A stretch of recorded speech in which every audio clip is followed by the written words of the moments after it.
ஐயப்பனாக எண்ணிட வேண்டும். சாமி சரணம் சாமி சரணம் சொல்லிட வேண்டும்.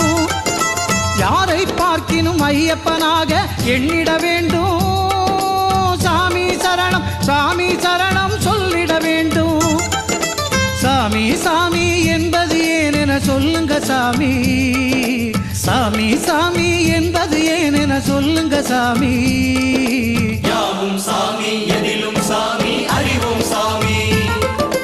யாவும் சாமி எதிலும் சாமி அறிவோம் சாமி.